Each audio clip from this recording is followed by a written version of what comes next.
Hey everybody, Scott Luton here at Supply Chain Now. Are you interested in driving real action when it comes to sustainability and putting together a sustainability strategy to do just that? Well, join us here in just a second for 4 steps to launch a simple starter sustainability strategy.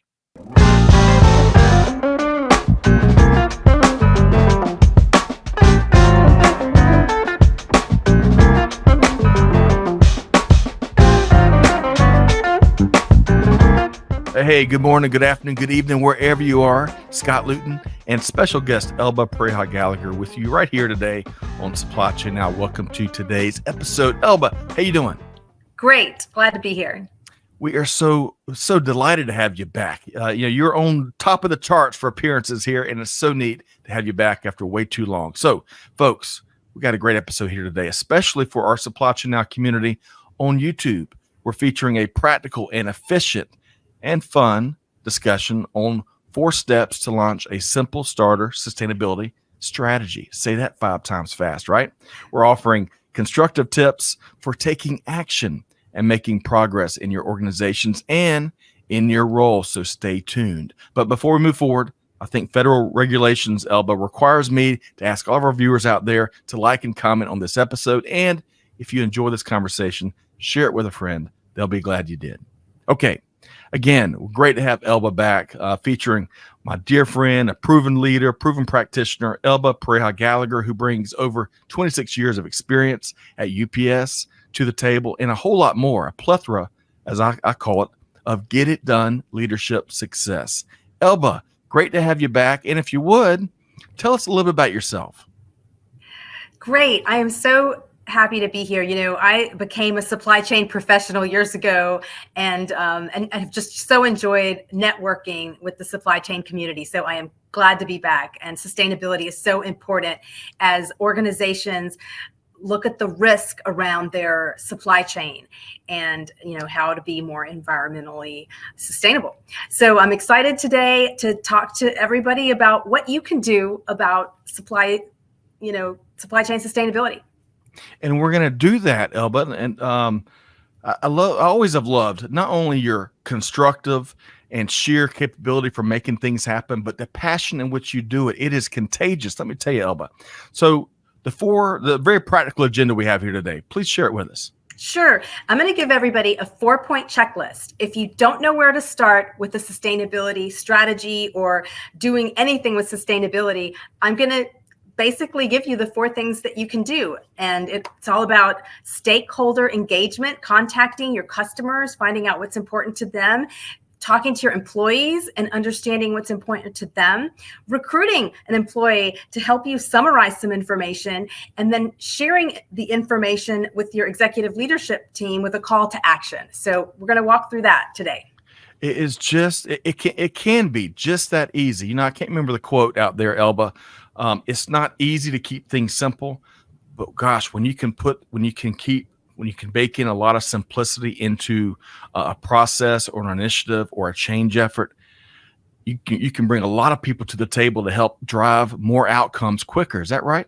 Yes, absolutely. Okay. So let's do this, Elba.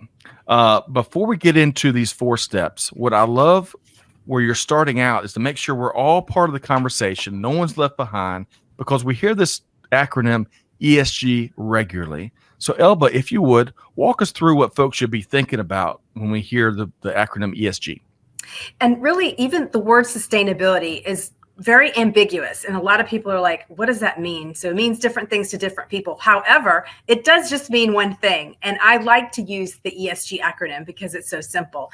Environmental care or environmental stewardship, social responsibility, and governing your company ethically. So if an organization does these 3 things in balance, they're going to create an organization that lives a long time, right? Has longevity. And that's really what the word sustainable means.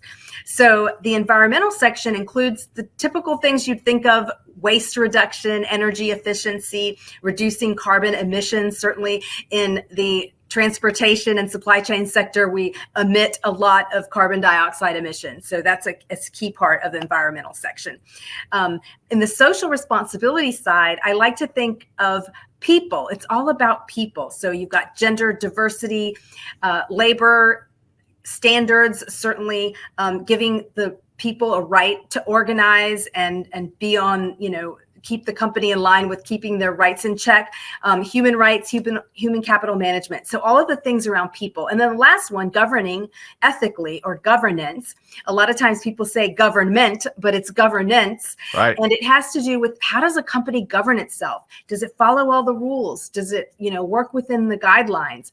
Certainly board diversity, which sometimes people think about gender equity and board equity, but it's within the governance part. How does the board govern itself? Executive pay, auditing. Also, another thing that people may not think about is IT security falls under governance, because you've got to protect the information of the customer and the organization itself, all the employee data, all of that stuff. So that's in governance. So those are the three components of what we mean by sustainability.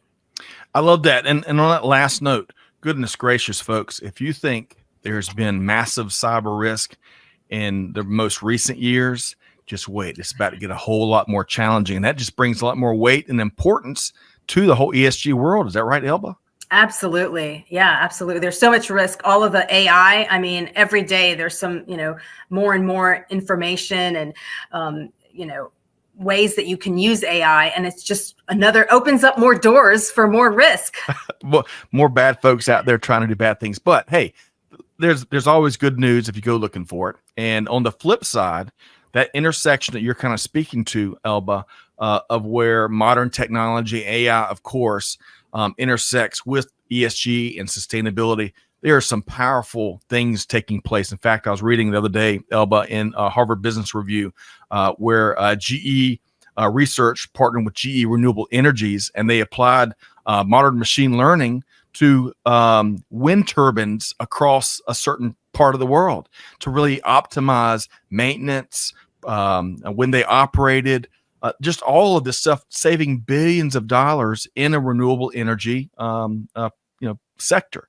So massive opportunities. Elba. Yeah. And Scott, you bring up a great point, which is that a lot of people think that it costs money to be more sustainable, but many times being sustainable actually saves you money. And you were just describing one example.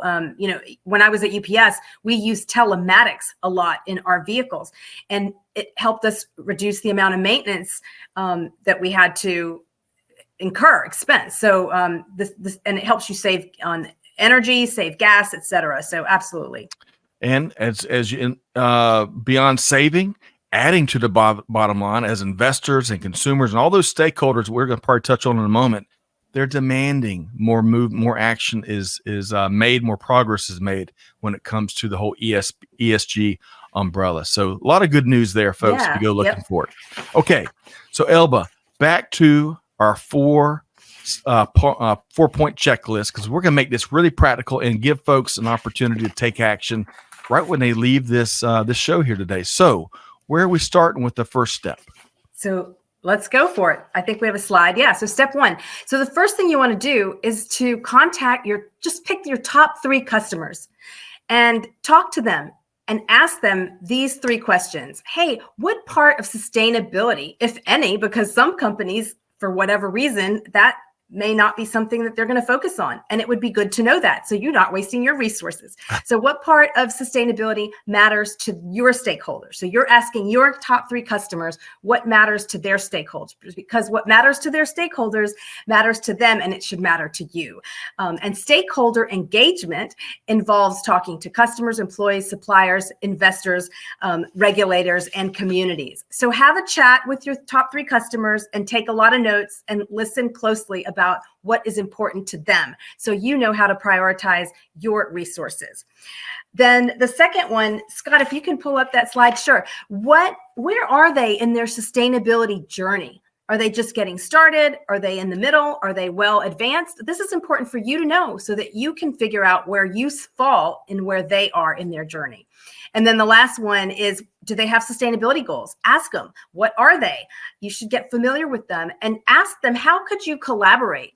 Is there a way for my company and your company to work together to move their goals forward around sustainability? Back to your comment on, it doesn't just cost you money, it can create growth opportunities, right? So if you work with your customers, you might be able to add an additional product or sell more of what you're good at because you engage in this relationship around sustainability. So that's number one. Well Talk said. to your customers.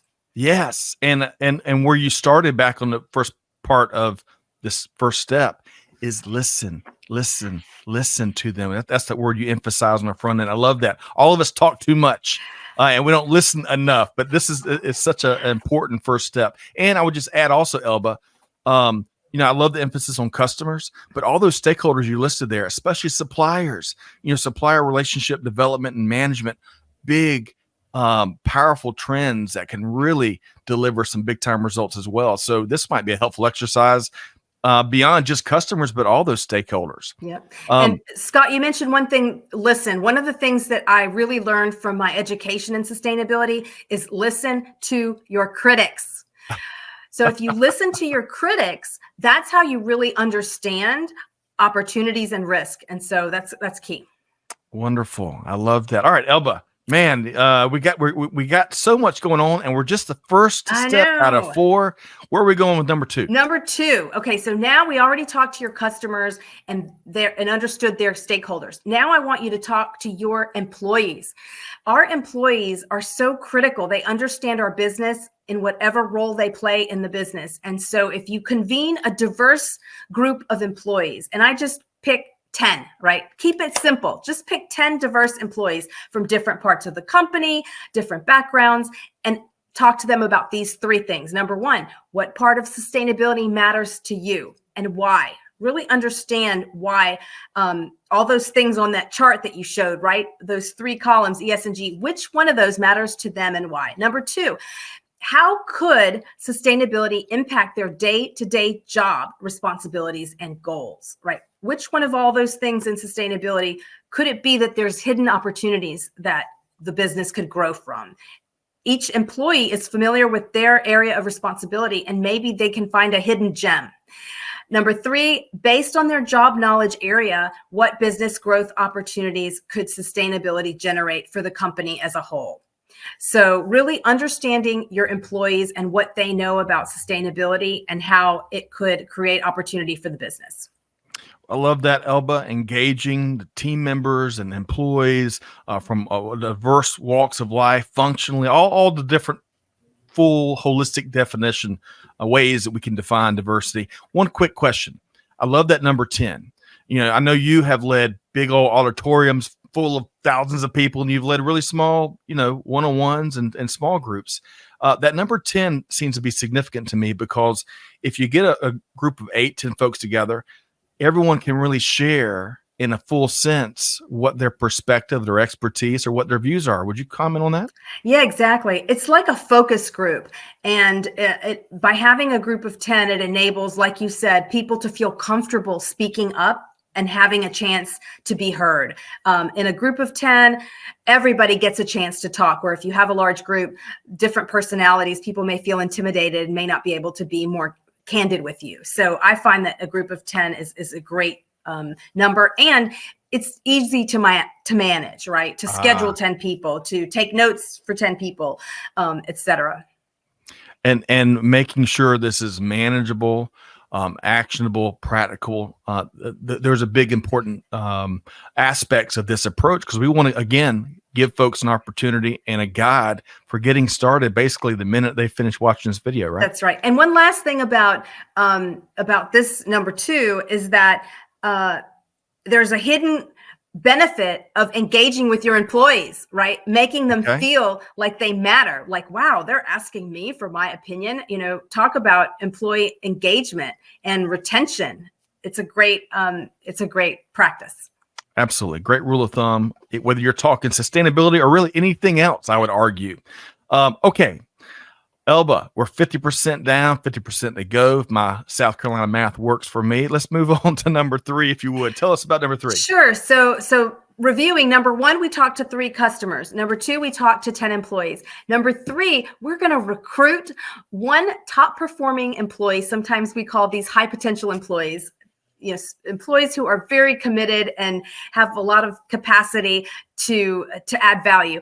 And we are going to recruit them to now summarize all this information from the customer focus groups and from the employee customer focus groups and consolidate it and create a presentation. And so what we're going to do is we're going to look for a high potential employee with a passion for sustainability to volunteer for a high profile project that they're going to be able to help you take to a senior leadership team for consideration.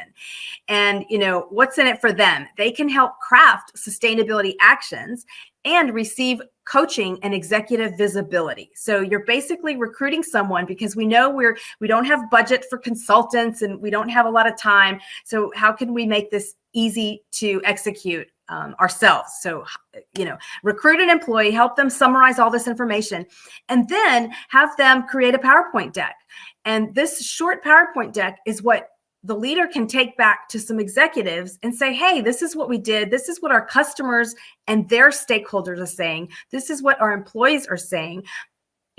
This is what we can do. What do you think? We want to create a call to action. So step 3 is recruiting a high potential employee to help you consolidate this information, create a presentation that we're then going to take and deliver a call to action to executives.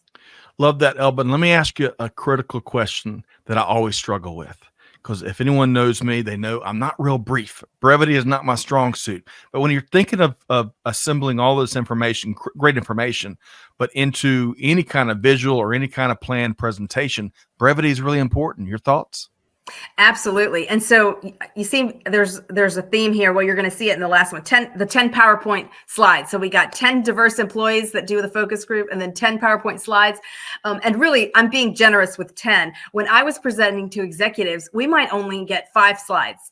So it really requires strategic thinking, critical thinking, and a strong capability to summarize and condense information into only the most essential points. And so that's why you need a high potential employee who has the skill to consolidate information.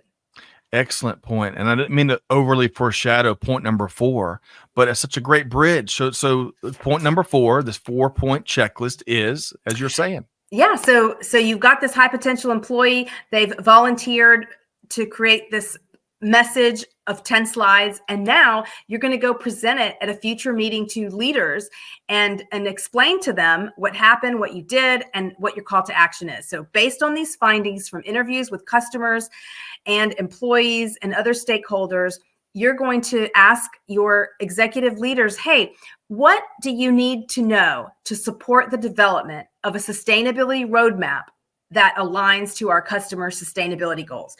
So you're not asking them to spend money and create this, big program and electrify the fleet, for example, or anything crazy like that. All we're going to ask them is, hey, what do you need to know to support the development of a roadmap, like on a piece of paper, right? Just a roadmap. If we did something, these are 5 things we could do. So that is number 4, right? A call to action to your executive leadership team.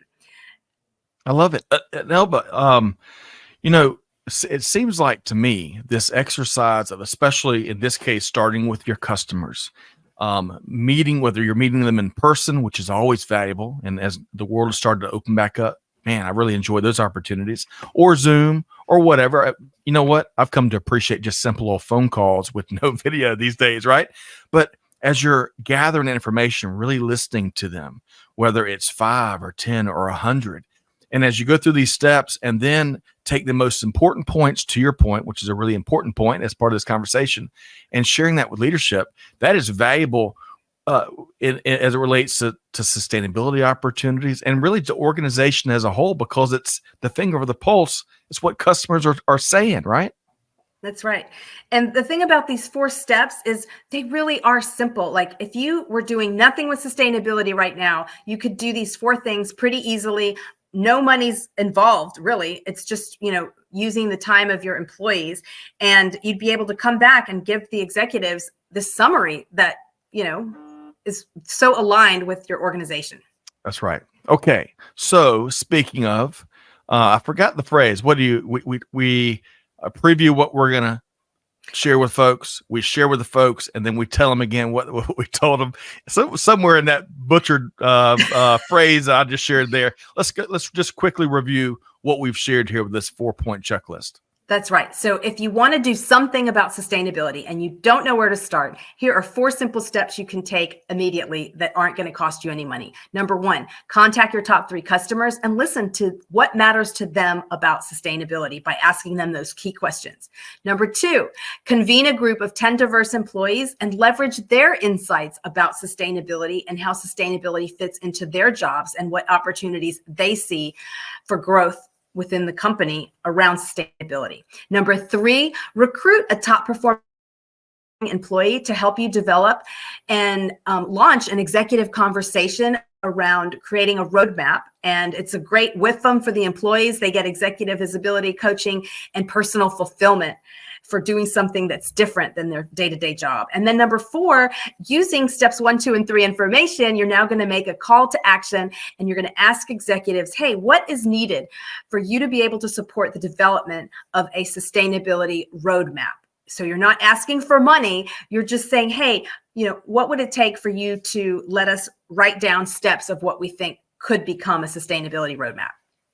Well said, Elba. I love that recap. And hey, I messed up that last phrase, but we have what we're going to nail this one, because the 3 B's. We have been brief, you have been brilliant, and now we're about to be gone, right? So the 3 B's, I think, is a rule of thumb. All right. So what I want to make sure, folks, is y'all connect with Elba, connect with all the great things she's doing. Take action. I love how actionable this expertise and advice and information that Elba has presented here today. So Elba, on that note, so we will make it really easy for folks to connect with you. How can folks connect with you and grab a conversation with you or a cup of coffee or you name it? Sure. So I've got a website, sustainabilitynavigator.com. And there's also a QR code there. I write a sustainability newsletter on LinkedIn. You can sign up for that. But yeah, reach out to me. You see my cell phone number there. And I also want to put a plug in for a $49 course I've got out on my website for anyone who wants to figure out how to get into a sustainability career. So there's so many young developing career professionals and many people who want to change into sustainability. So I've got a course out there, 60 minutes, and you can get my pro tips on how to transition into a sustainability career.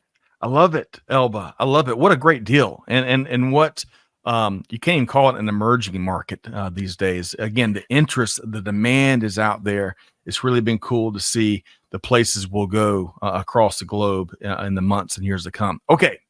Elba Pareja-Gallagher, thank you so much for joining us here today. Really have enjoyed your time as always. Thanks, everybody. All right, folks, on that last note, again, Elba has shared a real simple but effective and proven plan for how you can get started here today. So I hope you've enjoyed this conversation with Elba as much as I have. Hey, be sure to connect with her. Take advantage of those resources she shared out there. I love that LinkedIn newsletter. I'm a regular reader of that. But you know that the onus is on you now to take at least one thing, hopefully 4, from today's conversation. Put it into practice, deeds, not words. Your customers, your suppliers, your leadership, your colleagues will all be thrilled. And with all that said, Scott Luton here, challenging you on behalf of the Supply Chain Now team to do good, to give forward, and to be the change that's needed. And we'll see you next time right back here at Supply Chain Now. Thanks, everybody.